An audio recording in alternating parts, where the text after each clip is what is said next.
Il n'aura échappé à personne que depuis plusieurs mois, il se passe quelque chose sur le haut des remparts. Tout visiteur de Gravelines, entrant par la porte aux boules, a pu apercevoir sur sa gauche des mouvements d'engins de travaux publics et un rehaussement de terre épousant la ligne des remparts. Les travaux d'aménagement du chemin de ronde avancent bien et nous vous convions à une visite de chantier.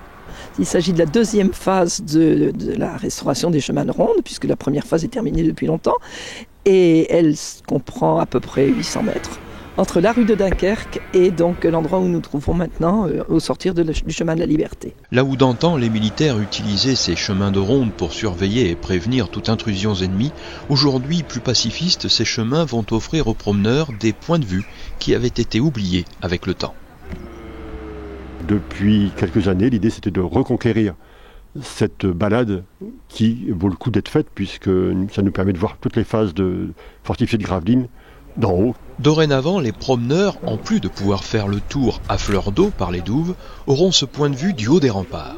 Une autre façon d'apprécier ces constructions d'un autre temps qui façonnent la ville et ses alentours proches. Il faut avouer que c'était un peu parfois compliqué pour circuler. Aujourd'hui, eh bien, on pourra le faire avec des personnes à mobilité réduite ou avec des poussettes. Je dirais qu'il n'y a pas que le handicap, il y a aussi des moments de la vie où on a des difficultés à se déplacer. Eh bien, ce sera faisable et on aura donc accès à l'ensemble de ces chemins.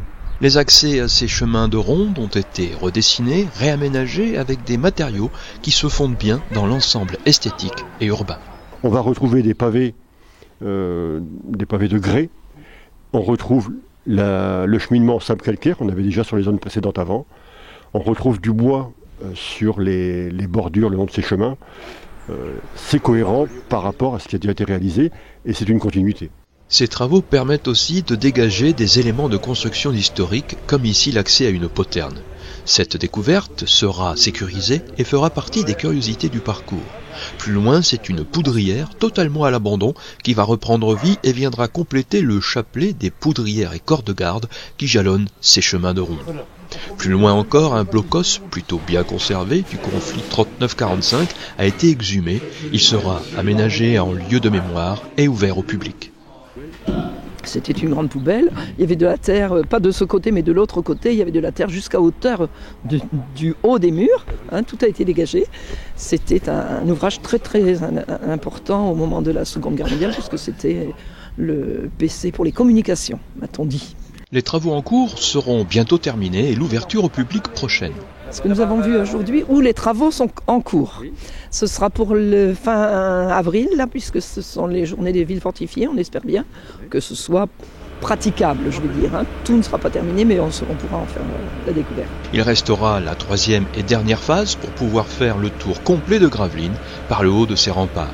La troisième phase, c'est vraiment le travail...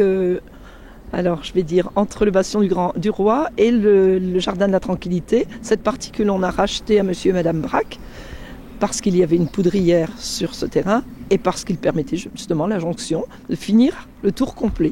Avis aux amateurs de beaux points de vue et de belles promenades, le chemin de ronde vous attend.